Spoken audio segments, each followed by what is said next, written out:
তো সূরা বাকারার 126 নম্বর আয়াতে আল্লাহ সুবহানাহু ওয়া তাআলা জানিয়ে দিয়েছেন, ওয়াইদ ক্বালা ইব্রাহিমু রব্বিজআল হাযা বালাদান আমিনা ওয়ারযুক আহলাহু মিনাস সামারাতি মান আমানা মিনহুম বিল্লাহি ওয়াল ইয়াউমিল আখির। এই আয়াতসমূহের মধ্যে আল্লাহ সুবহানাহু ওয়া তাআলা আমাদেরকে জানিয়ে দিয়েছেন হযরত ইব্রাহিম আলাইহিস সালাম তার সন্তান ইসমাঈল আলাইহিস সালামকে সাথে নিয়ে দুনিয়ার প্রথম ঘর কাবা শরীফ, কাবা ঘরকে পুনর্নির্মাণ করার পর আল্লাহ সুবহানাহু ওয়া তাআলার কাছে দুইটি দোয়া করেছিলেন। এর প্রথম দোয়াটা আমরা কিছুটা আলোচনা করেছি, দ্বিতীয় দোয়াটাও সম্পর্কে আমরা মোটামুটি আলোচনা করেছি। এর সামান্য কিছু বিষয় বলেই আমরা সামনের দিকে চলে যাব ইনশাআল্লাহ। তো হযরত ইব্রাহিম আলাইহিস সালাম কাবা শরীফ নির্মাণ করার পর আল্লাহ সুবহানাহু ওয়া তাআলার কাছে দুইটা দোয়া করলেন। এক নম্বর দোয়া হচ্ছে রব্বিজআল হাযা বালাদান আমিনা, হে আমার মালিক, হে আমাদের প্রভু, আপনি এই শহরটাকে নিরাপদ শহর বানায়া দেন। দ্বিতীয় দোয়া করেছিলেন ওয়ারযুক আহলাহু মিনাস সামারাতি, এবং এই এলাকার অধিবাসী যারা হবে এবং এই শহরের মধ্যে যারা বসবাস করবে আপনি তাদেরকে ফল দ্বারা রিজিকের ব্যবস্থা করে দেন। তো হযরত ইব্রাহিম আলাইহিস সালাম মক্কা নগরী সম্পর্কে এই দুইটা দোয়া করলেন। এখান থেকে মুফাসসিরিনে কেরাম বিস্তারিতভাবে তাফসীরের কিতাবসমূহের মধ্যে আলোচনা করেছেন ইব্রাহিম আলাইহিস সালাম শুধুমাত্র এই দুইটা দোয়া কেন করলেন। একটা শহর সম্পর্কে, একটা নগরী সম্পর্কে বা একটা দেশ সম্পর্কে হযরত ইব্রাহিম আলাইহিস সালাম শুধুমাত্র এই দুইটা দোয়া কেন করলেন, আর কোনো দোয়া কেন করলেন না, বা এই দুইটার মধ্যে একটা রেখে আরেকটা বাদ দিয়ে কেন করলেন না, এই দুইটা দোয়াই কেন করলেন? মুফাসসিরিনে কেরাম এই ব্যাপারে বিস্তারিত আলোচনা করেছেন। তবে সংক্ষিপ্ত মোট কথাটা আমি বলতেছি, সেটা হচ্ছে কোনো একটা রাষ্ট্র, কোনো একটা দেশ, কোনো একটা শহর মানুষের বসবাসের উপযোগী থাকার জন্য আদর্শ দেশ, আদর্শ শহর, আদর্শ রাষ্ট্র হওয়ার জন্য সর্বপ্রথম এবং সর্বপ্রধান যে দুইটা জিনিসের দরকার, এই দুইটা জিনিসই ইব্রাহিম আলাইহিস সালাম দোয়া করেছেন। ইব্রাহিম আলাইহিস সালামের এই দুইটা দোয়া থেকে বোঝা যায় ইব্রাহিম আলাইহিস সালাম আজকের রাষ্ট্রবিজ্ঞান যেটাকে বলা হয়, আজকে যেটাকে আমরা রাষ্ট্রবিজ্ঞান হিসাবে চিনি, যেখানে কয়েক বছর পর্যন্ত লেখাপড়া করে মানুষ রাষ্ট্রবিজ্ঞান সম্পর্কে জ্ঞান অর্জন করে, আল্লাহ সুবহানাহু ওয়া তাআলার নবী হযরত ইব্রাহিম আলাইহিস সালাম কত বড় রাষ্ট্রবিজ্ঞানী ছিলেন এখান থেকে কথাটা স্পষ্ট হয়ে যায়। প্রত্যেকটা রাষ্ট্র, প্রত্যেকটা দেশ, প্রত্যেকটা শহরের জন্য এক নম্বর যে জরুরি বিষয় সেটা হচ্ছে নিরাপত্তা। যদি রাষ্ট্রের মানুষের নিরাপত্তা না থাকে এইটা রাষ্ট্র হতে পারে না, এটা দেশ হতে পারে না, এটা কোনো বসবাসের জায়গা হতে পারে না। ওই রাষ্ট্রের মধ্যে, ওই দেশের মধ্যে যত মানুষ বসবাস করবে, হোক তারা মুসলিম, হোক তারা হিন্দু, হোক তারা খ্রিস্টান, হোক তারা বৌদ্ধ অথবা অন্য যে কোনো জাতি, প্রত্যেকটা জাতির জন্য, প্রত্যেক প্রকার মানুষের জন্য প্রচুর পরিমাণ নিরাপত্তা ব্যবস্থা থাকতে হবে। কোনো ব্যক্তি যেন, কোনো দলের ব্যক্তি যেন, কোনো ধর্মের ব্যক্তি যেন এই দেশের মধ্যে, রাষ্ট্রের মধ্যে অনিরাপদ বোধ না করে যে আমি এই দেশের মধ্যে নিরাপদ না, এই দেশের মধ্যে যে কোনো সময় আমার উপর হামলা করা হবে, যে কোনো সময় আমার সম্পদকে লুট করা হবে, যে কোনো সময় আমার ধর্মীয় উপাসনালয়ের জায়গাকে ভেঙে দেওয়া হবে, যে কোনো সময় আমার ইবাদতের জায়গাকে ধ্বংস করে দেওয়া হবে, এই ধরনের কোনো নিরাপত্তা, অনিরাপত্তা যদি থাকে তাহলে সেটা কখনোই কোনো দেশ বা রাষ্ট্র বা আদর্শ কোনো বসবাসের জায়গা হতে পারে না। তো এক নম্বর, কোনো দেশ বা রাষ্ট্র আদর্শ দেশ, আদর্শ রাষ্ট্র হওয়ার জন্য সর্বপ্রথম যে শর্ত সেটা হচ্ছে রাষ্ট্রের নিরাপত্তা। এই দোয়াটাই ইব্রাহিম আলাইহিস সালাম সর্বপ্রথম করেছেন। কারণ যেই রাষ্ট্রে নিরাপত্তা থাকে না, ওই রাষ্ট্রের মানুষের সুখ সমৃদ্ধি এবং মানবতা মনুষ্যত্ব কোনো কিছু থাকে না। কারণ মানুষ অনিরাপদ বোধ করে, আমার টাকা পয়সা কখন যেন লুট করে নিয়ে যাওয়া হয়, আমার স্ত্রী, আমার মেয়ে, আমার মা, আমার খালা, আমার ফুফি, আমার আত্মীয় স্বজন মহিলারা নিরাপদ না, কখন যেন তাদের শ্লীলতাহানি করা হয়, তাদেরকে ইফটিজিং করা হয়, তাদেরকে মন্দ কথা বলা হয়, তাদেরকে ধর্ষণ করা হয়। এই ধরনের অনিরাপত্তা যদি থাকে, এইটা কখনো আদর্শ দেশ হতে পারে না। একজন মহিলাও তার প্রয়োজনে, সে মহিলা মানুষও তার প্রয়োজনে বিভিন্ন জায়গায় যাওয়া আসা করবে। একজন মহিলার স্বামী নাই, মহিলা বিধবা মহিলা, তাকে দেখাশোনার মতো কেউ নাই। এখন এই মহিলাটা তার নিজের কাজ তো নিজেকে করতে হবে, পর্দার সহিত সে নিজের কাজ নিজে করবে।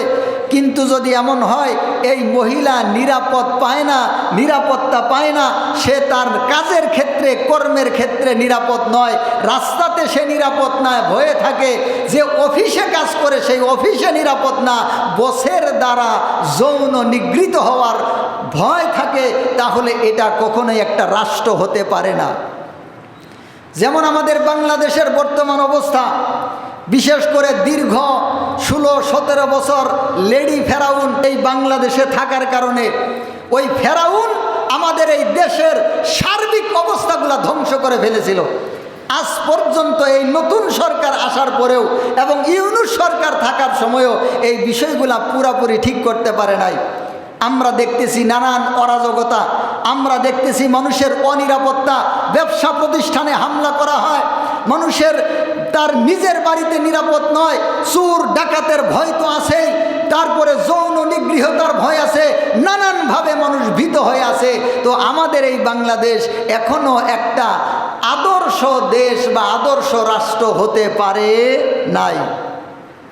এবং কি শুধু তাই নয়, আমাদের জন্য একটা দুঃখের কথা, একটা লাঞ্ছনার কথা, একটা বঞ্চনার কথা যে প্রায় 52-53 বছর হয়ে গেল আমাদের এই দেশের বয়স, এখনো পর্যন্ত এই দেশের মধ্যে ভালো কোনো শাসক আমরা পেলাম না, আদর্শবান কোনো শাসক আমরা পেলাম না। কিছু ভালো, কিছু মন্দ, কিছু আবার সরাসরি ফেরাউন।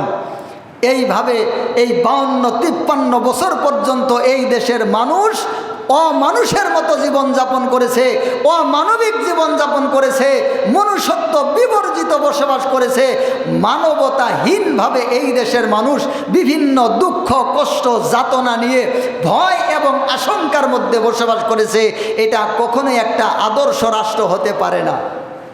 তো দুঃখের কথা হচ্ছে আজ পর্যন্ত আমাদের বাংলাদেশ একটা আদর্শ রাষ্ট্র হতে পারল না। জানি না কোন দিন এই দেশ একটা আদর্শ দেশ হিসেবে, আদর্শ রাষ্ট্র হিসেবে পরিগণিত হবে। তো এই দিকে বলতে গেলে অনেক কথা, কোরআনের সাথে আমাদের বাস্তব কথাগুলাকে না মিলাইলে আমাদের বুঝে আসবে না। শুধুমাত্র যদি আসমানের উপরে আর জমিনের নিচের বক্তব্য দেই, তাহলে এই মানুষরা আর সঠিক রাস্তাও খুঁজে পাবে না, মানুষরা নিজেদের মনুষ্যত্ব বুঝতেও পারবে না। এই জন্য মাঝখানের কথাগুলোও একটু বলতে হয়। তো বলতেছিলাম, ইব্রাহিম আলাইহিস সালাম 1 নম্বর মক্কার জন্য যে দোয়া করেছিলেন, মক্কার শহরের জন্য, রাষ্ট্রের জন্য যে দোয়া করেছিলেন, সেটা হচ্ছে হযরত ইব্রাহিম আলাইহিস সালাম বললেন, রব্বিজআল হাদা বালাদান আমিনা, ও মালিক, এই শহরকে, এই দেশকে আপনি নিরাপদ দেশ বানায়া দেন। তার মানে এই নিরাপত্তা হচ্ছে একটা রাষ্ট্রের জন্য, একটা দেশের জন্য সর্বপ্রথম এবং প্রধান শর্ত। দ্বিতীয় যে দোয়াটা করেছিলেন ইব্রাহিম আলাইহিস সালাম, এই ব্যাপারে বলতে গেলে আরও অনেক কথা আছে, কিন্তু সময় চলে যাবে বিধায়, সময় সংক্ষেপ বিধায় আমিও সংক্ষেপ করলাম। দ্বিতীয় যে বিষয়টা, এটা ইব্রাহিম আলাইহিস সালাম দোয়া করেছিলেন খাদ্যের ব্যাপারে, রিজিকের ব্যাপারে, খাদ্যের ব্যাপারে। যেই দেশের মধ্যে খাদ্যের নিরাপত্তা নাই, এই দেশ কখনো একটা দেশ হতে পারে না। যেই দেশের মধ্যে খাদ্যের প্রাচুর্যতা নাই, সেই দেশ কখনো আদর্শ দেশ হতে পারে না। যেই দেশের মধ্যে মানুষে খাদ্য সংকটে ভুগে, এই দেশ আদর্শ দেশ হতে পারে না। এর সাথে যদি আমরা আমাদের বাংলাদেশকে মিলাই, আজকে আমাদের কৃষকদের কোমর ভেঙে যাওয়ার মতো অবস্থা। কৃষকরা শুধু হাঁ হুতাশ করতেছে। কৃষকরা যে টাকা দিয়ে আবাদ করে ওই টাকাটাই উঠে আসা মুশকিল হয়ে যায়। অনেক সময় যেই পরিমাণ টাকা দিয়ে আবাদ করছে ওই পরিমাণ টাকা উঠে আসে, আবার অনেক সময় লসও হয়। 5-6 মাস পর্যন্ত হাজার হাজার টাকা ফেলে রেখে নিজের শ্রম বাদ দিয়ে কষ্ট মেহনত করার পরেও ফসল যখন ঘরে তুলে আনে তখন দেখে ফসল যেই পরিমাণ হয়েছে আর যেই পরিমাণ দাম, যেই পরিমাণ খরচ গেছে, এই দুইটা মিলাইয়া দেখে তার যেই পরিমাণ আসছে এর চাইতে ব্যয়ই হয়ে গেছে তার বেশি। তো এটা কখনো একটা আদর্শ রাষ্ট্রের উদাহরণ হতে পারে না। এটা কখনো একটা আদর্শ দেশের উদাহরণ হতে পারে না।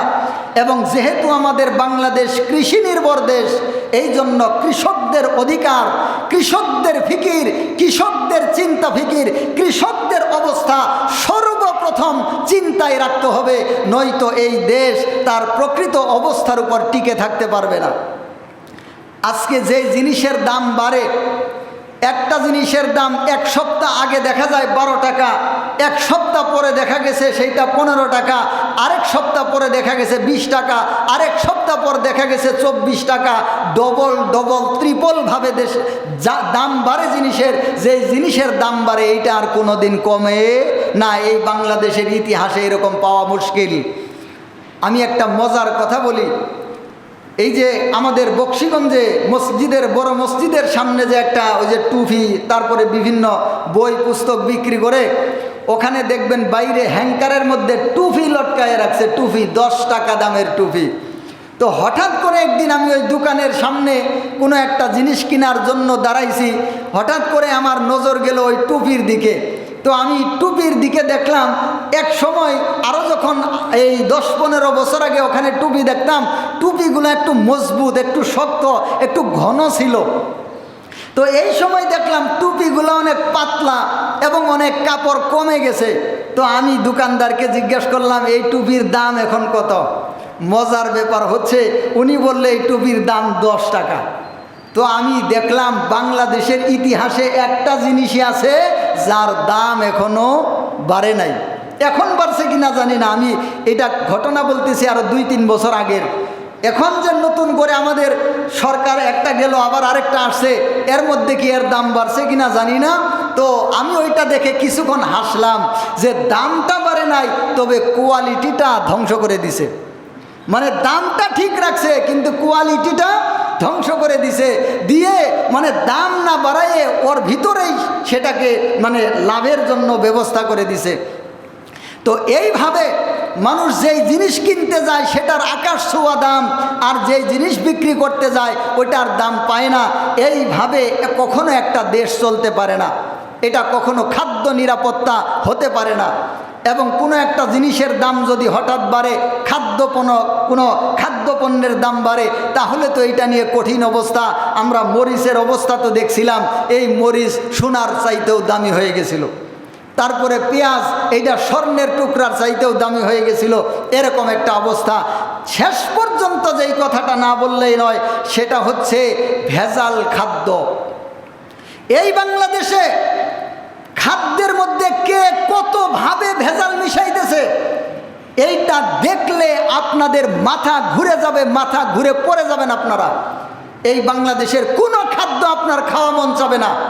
এই যে ভাত আপনি খান, এই ভাত পর্যন্ত আপনার গলা দিয়ে নামতে চাবে না। যেই পরিমাণ খাদ্যের মধ্যে যেই পরিমাণ ধ্বংসাত্মক কারবার আমরা করতেছি, এই যে কেমিক্যালগুলা যেগুলো আমরা আবাদের মধ্যেই দিতেছি বিভিন্ন দেশের মধ্যে, এই কেমিক্যালগুলাকে তারা মনিটরিং করার জন্য জাতীয়ভাবে ব্যবস্থা গ্রহণ করা আছে। সরকারের দৃষ্টিগোচর ছাড়া এবং ওই শক্তিশালী মনিটরিং ছাড়া কোনো প্রকার কীটনাশক তারা ক্ষেতের মধ্যে, ফসলের মধ্যে ব্যবহার করতে পারে না।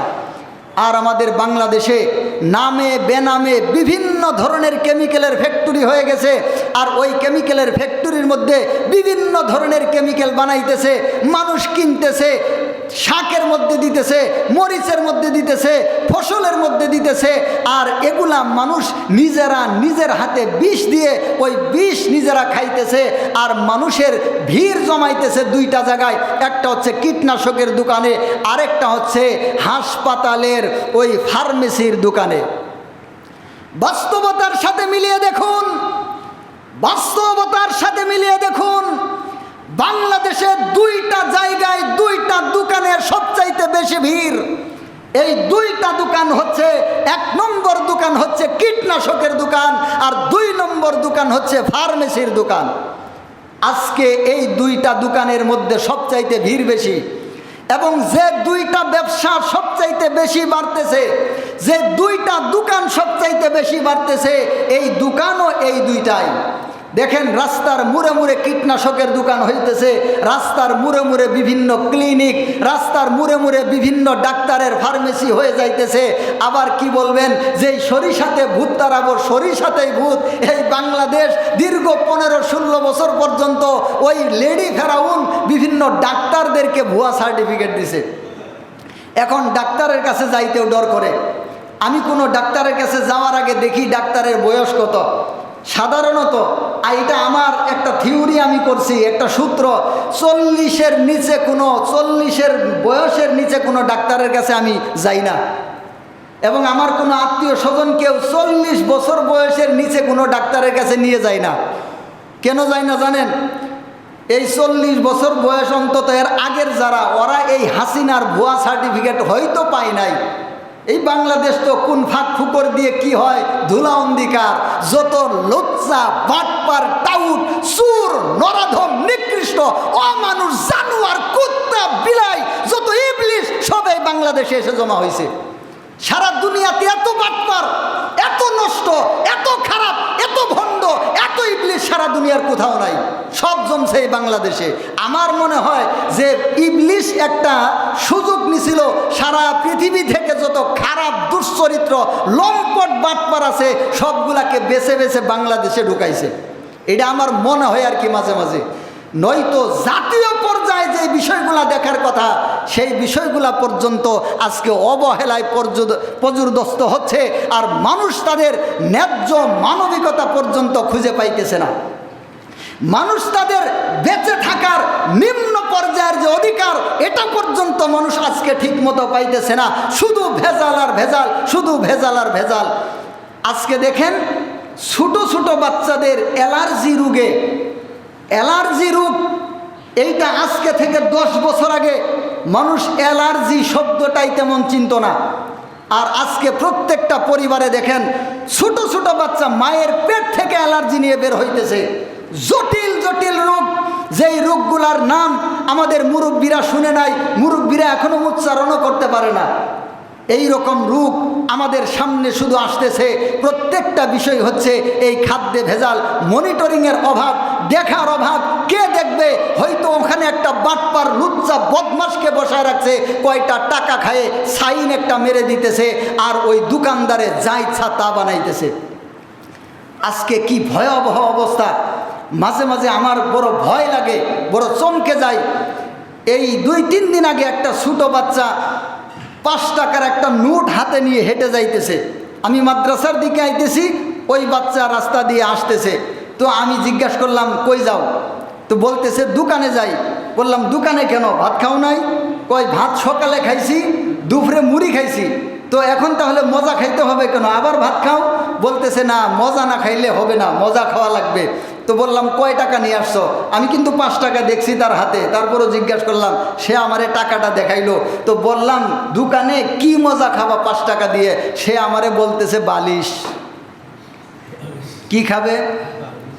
বালিশ খাবে। তো আমি বললাম খেতা, চাদর, কম্বল এগুলা পাওয়া যায় না?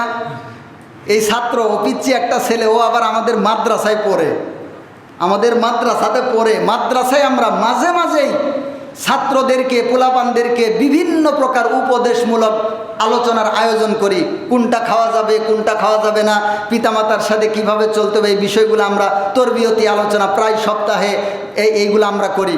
তো ও দেখছি আমাদের মাদ্রাসার ছাত্র এবং কি কিনতে যাইতেছে ওটা আমার দেখা দরকার, কারণ ও আমাদের ছাত্র। তো পরে বালিশের কথা যখন বলছে তো আমার হাসি আসছে। তো বললাম যে কি খেতা, কম্বল, লেপ, তুষক এগুলা পাওয়া যায় না? তো তখন হাসতেছে। আপনারা তো হাসতেছেন, ও বালিশ খাবে না বিষ খাবে। এই ছেলেটা বালিশ খাবে না কি খাবে? বিষ খাবে। যেই বাংলাদেশ একটা ফলের দাম 40 থেকে 50 থেকে 60 টাকা হয়, আর ওই ফল দিয়ে যদি বালিশ বানায়, ওই একটা বালিশের মধ্যে অন্তত 5টা ফলের রস লাগবে। 5টা ফলের দাম অন্তত বাংলাদেশে 250 থেকে 300 টাকা হবে। ওই 250 থেকে 300 টাকার ফলের জুস, ফলের রস 5 টাকায় কেমনে বিক্রি হয়? মাথার মধ্যে একটুও ঢুকে না? মাথার মধ্যে একটু চিন্তা ধরে না? যেই লিচুর নাম দিতেছে, আমের নাম দিতেছে, ওখানে আমের ছালও নাই, আমের বিচিও নাই, লিচুর ছালও নাই, লিচুর পাতাও নাই, লিচু গাছের শিকড়ও নাই, লিচুর সাথে কোনো সম্পর্কই নাই। কেমিক্যাল দিয়ে আর টেক্সটাইলের রং দিয়ে। এক প্রকার রং কিন্তু 2 প্রকার। এক প্রকার রং হচ্ছে খাদ্যের রং, এটার দাম বেশি। আরেকটা হচ্ছে কেমিক্যাল, এই টেক্সটাইলের রং। এই যে আমাদের শরীরে যত কাপড় আছে, প্রত্যেকটা কাপড় আলাদা আলাদা রঙিন। এইগুলা টেক্সটাইলের রং, যেটা এই রং দিয়ে খাদ্যপণ্য বানাইতেছে তারা, নয়তো এত হালকা দামে দেওয়া যাবে না। আর মানুষ এটা কিনে খাইতেছে, বাচ্চাদেরকে আদর করে খাওয়াইতেছে। তো আমি মাঝে মাঝে কই, এই বালিশ খেতা না খাওয়াইয়া প্রয়োজন হইলে দৈনিক একটু করে বিষ খাওয়াও। আর এগুলা খেয়ে কি হইতেছে? আমাদের আস্তে আস্তে এমন ক্ষতি হইতেছে। ওই যে আমাদের ঔষধ যেগুলো বানানো হইতেছে, ঔষধের পাওয়ার হচ্ছে 15-20, অতিরিক্ত 50-60, আর এদের পাওয়ার হচ্ছে 100, 150, 200, 1000। তো এগুলা যখন পেটের মধ্যে থাকে, শরীরের মধ্যে বসে থাকে, তখন ঔষধ খাইলে আমাদের আর কাজ হইতে চায় না। কারণ ঔষধের চাইতে, এই ধরনের ঔষধের চাইতে এই কেমিক্যালের পাওয়ার বেশি। এই জন্য অনেক মানুষ আজকে চিকিৎসা করতে করতে হয়রান। কই হুজুর, বাংলাদেশের এমন কোনো হাসপাতাল নাই যেখানে যাওয়া বাদ দেই নাই, কিন্তু ডাক্তারে কই এই রোগ হয়েছে, কিন্তু ওষুধ দিলে ওষুধে ধরে না, আমি সুস্থ হই না। আপনি কেমনে হবেন? খেতা, বালিশ এবং এই কেমিক্যাল, এই সমস্ত নষ্ট জিনিস খায়ে আপনি তো জিন্দেগিটাকে ধ্বংস করে দিয়েছেন। এখন এর চাইতে আপনার ওষুধের পাওয়ার কম, ঔষধ গিয়ে আর কাজ করতে পারে না। চলছে ভেজাল, প্রত্যেকটা জিনিসের মধ্যে ভেজাল। একদম 1 টাকার জিনিস থেকে 1 কোটি টাকার জিনিস পর্যন্ত শুধুমাত্র ভেজাল আর ভেজাল। খাদ্যপণ্যে ভেজালের শেষ নাই। আর প্রত্যেকটা জিনিস আজকে অন্যরকম অবস্থা। তো ইব্রাহিম আলাইহিস সালাম যেই দ্বিতীয় দোয়াটা করেছিলেন, সেটা হচ্ছে মানুষের খাদ্যের ব্যাপারে। কোনো একটা দেশ, কোনো একটা শহরের মধ্যে খাদ্যের যেন নিরাপত্তা থাকে, মানুষ যেন খাদ্যের অধিকার খুঁজে পায়। এই জন্য ইব্রাহিম আলাইহিস সালাম দ্বিতীয় দোয়াটা করেছিলেন। তো বোঝা গেল ইব্রাহিম আলাইহিস সালাম কত বড় রাষ্ট্রবিজ্ঞানী ছিলেন, রাষ্ট্রের ব্যাপারে মৌলিক বিষয় সম্পর্কে বললেন। আর আমরা আজকে কত বড় নরাধম হয়ে গেছি যে আমরা এই 2টা বিষয়কে এখনো বাস্তবায়ন করতে পারলাম না। অথচ আমাদের বয়স হয়ে গেল 52-53 বছর বয়স, তো এখনো আমাদের এই দেশটা একটা আদর্শ দেশে পরিণত হইতে পারে নাই। জানি না আমাদের কপালে কি আছে। বলতে গেলে আমার বুকে প্রচণ্ড কষ্ট লাগে, আমার যেন সহ্য করা মুশকিল হয়ে যায়। কারণ এগুলো আমি দেখি, এগুলো আমি বুঝি, এগুলো আমি চিন্তা করি, কয়টা ছেড়ে কয়টা কথা বলবো, কি ছেড়ে কি বলবো। আমাদের দেশে একটু গরম দিন আসলে স্যালাইন খাওয়ার হিরিক পড়ে যায়। আচ্ছা বললাম যেহেতু একটু বলেই ফেলি, বলেন তো আছে না? না, এটা একটু গরম যদি পড়ে, বাজার থেকে সমানে স্যালাইন আনতেছে, গুলতেছে, খাইতেছে। সে নিজে খাইতেছে দৈনিক 3 থেকে 4টা স্যালাইন, সাথে সাথে তার সন্তানদেরকে খাওয়াইতেছে, ছেলেকে খাওয়াইতেছে, মেয়েকে খাওয়াইতেছে, ছোটো বাচ্চাদেরকে পর্যন্ত খাওয়াইতেছে। কতটুকু স্যালাইনে কি পরিমাণ পানি মিশাইতে হবে এইটারও খবর নাই। 1 লিটার একটা বোতলের মধ্যে 3টা স্যালাইন ঢালতেছে, 2টা স্যালাইন ঢালতেছে, আর ঢক ঢক করে গিলতেছে। কই ওই যে শরীর ঘামলে যে পানি যায়, এই পানি পূরণ করতেছি। ও তো স্যালাইন খাইতেছে না, ও বিষ খাইতেছে। এ স্যালাইন খাইতেছে না, বাচ্চাদেরকে স্যালাইন খাওয়াইতেছে না, ও বিষ খাওয়াইতেছে। এর কিডনি অচিরেই ধ্বংস হয়ে যাবে। অতিরিক্ত লবণ এইটা দেহের জন্য, বিশেষ করে কিডনির জন্য। কিডনিকে ও যেন পাড়ায়ে পাড়ায়ে থেতলা করতেছে, ও স্যালাইন খাইতেছে না, কিডনির মধ্যে আগুন লাগাই দিতেছে, ও তার দেহটাকে ধ্বংস করে দিতেছে, ছোট বাচ্চাগুলাকে শেষ করে দিতেছে। কিন্তু কে বলবে এই সমস্ত কথা? কে বলবে এই সমস্ত বিষয়? আজকে শাসকেরা আছে গদি নিয়ে ব্যস্ত, নেতারা আছে খেতা নিয়ে ব্যস্ত, মেম্বার চেয়ারম্যান আছে চাল চুরি করা নিয়ে ব্যস্ত, আর জনগণ আছে ভণ্ডামি, দুষ্টামি আর ইবলিশিতে ব্যস্ত। এই রাষ্ট্রটা চলতেছে একটা ইবলিশের বিধানের উপর, এই রাষ্ট্রটাই চলতেছে একটা ইবলিশি কারবারের উপর। এখানে যেন মানুষই নাই। চতুর্দিকে তাকাইলে শুধু অমানুষ আর জানোয়ার নজরে পড়ে, মানুষই নজরে পড়ে না। মাঝে মাঝে দুই একজন ম্যাজিস্ট্রেট যদি ভালো ব্যবস্থা গ্রহণ করে, ওই এলাকার ব্যবসায়ী যারা আছে, নেতা খেতার সাথে সম্পর্ক, ওরা বলে নেতা সাহেব টাকা নেন তো মাসে মাসে, এখন যে ম্যাজিস্ট্রেট আসছে এ যা শুরু করছে নকল ব্যবসা চলবো না, টাকাও কিন্তু দিতে পারবো না। তখন ওই এলাকার এমপি মন্ত্রী বা নেতা খেতা আসল জায়গায় ফোন করে ওরে বান্দরবনে ট্রান্সফার করে। কথা মনে হয় বুঝে নাই? বান্দরবনে ট্রান্সফার করে। আর একজন ব্যক্তি মানুষের জন্য আর কতই কষ্ট করবে? দুই একজন ভালো মানুষ হইলেও এই দেশে ভালো মানুষ টিকে না, কারণ ল্যাংটার দেশে কাপড় পরে থাকা মুশকিল। ল্যাংটার দেশে কাপড় পরে থাকা মুশকিল। মনে করেন আপনি কোনো একটা দেশে গেছেন যেখানে সবাই ল্যাংটা থাকে, আপনি যদি বড় কাপড় সেখানে গায়ে দিয়ে থাকেন, ওরা আপনাকে নিয়ে ঠাট্টা করবে, মজা করবে, কই দেখ দেখ খেত আইছে কই থেকে, কি একটা অবস্থা। মডার্ন বুঝে না, সে আভিজাত্য বুঝে না, শরীরের মধ্যে তেনা পেঁচায় রাখছে। কি বলবে? শরীরের মধ্যে তেনা পেঁচায় রাখছে, কারণ ওই দেশই হচ্ছে ল্যাংটার। ওরা দেখছেই ল্যাংটা, ওরা শিখছেই ল্যাংটা, ওদের সংস্কৃতি ল্যাংটা, ওদের জিন্দেগি ল্যাংটা। এই জন্য ওরা কাপড় পরা মানুষকে দেখতে পারবে না। এই দেশটা হয়ে গেছে এরকম। যত বদমাস, যত নষ্ট, যত ভ্রষ্ট, সব জায়গার মধ্যে আজকে স্থান পেয়ে বসে আছে। প্রত্যেকটা সেক্টরে সেক্টরে নষ্ট দিয়ে ভরপুর। উপরেরটাও নষ্ট, ওর নিচেরটাও নষ্ট, ওর নিচেরটাও নষ্ট। আর আরেক দিকে ওই আমেরিকার লাল চামড়ার কুত্তাদের বিভিন্ন নিয়ম কানুন সংস্কৃতি বাংলাদেশে টেনে আনতেছে। এনে এই দেশের যেইটুকু মনুষ্যত্ব আসিল, আলেমুলামাদের মেহনতে, মসজিদ মাদ্রাসার মেহনতে, ভালো মানুষদের মেহনতে, তাই বলে একবারে 100% খারাপ আমি সেটা বলতেছি না। এখনও সমাজের মধ্যে বেশ কিছু শিক্ষিত মার্জিত মনুষ্যত্বওয়ালা মানুষ আছে, আর এদের জন্য এখনও এই সমাজ এবং দেশটা টিকে আছে। কিছু মানুষ আছে শিক্ষিত মানুষ, যারা নিজেরা ভালো থাকতে চায়, মানুষকে ভালো রাখতে চায়। আবার কিছু মূর্খ মানুষ আছে আমি দেখেছি, যারা নিজেরা ভালো এবং অন্যকে ভালো রাখতে চায়। তবে কিছুর আছে এরা সরিষার মধ্যেই ভূত, এরা এই ধরনের বিভিন্ন প্রকার খারাপতার মধ্যে লিপ্ত থাকে, আর মানুষদের শুধুমাত্র নিজের স্বার্থ ছাড়া আর কোনো কিছু বুঝে না। এইভাবে আজ পর্যন্ত আমরা একটা সভ্য জাতিতে পরিণত হতে পারলাম না, এবং এখনো পর্যন্ত এই অসভ্যতা আমাদের দেশের মধ্যে চলতেছে। আমরা আল্লাহর কাছে দোয়া করি, আল্লাহ যেন আমাদের শাসকদেরকে হেদায়েত দান করেন, তারা যেন এই দেশের মানুষদেরকে নিয়ে চিন্তা করে এবং এমন শাসক আমাদের জন্য নির্ধারণ করে দেন যারা আসলেই প্রকৃতপক্ষে মনুষ্যত্ব নিয়ে আসবে, এবং আল্লাহ যেন আমাদেরকেও ঠিক করে দেন, আমাদেরকেও ভালো করে দেন, আমরাও যেন প্রকৃত মানুষ হতে পারি। ইব্রাহিম আলাইহিস সালাম সূরা বাকারার 126 নম্বর আয়াতে আল্লাহ সুবহানাহু ওয়া তাআলা জানিয়ে দিয়েছেন, ইব্রাহিম আলাইহিস সালাম এই দুইটা দোয়া করলেন।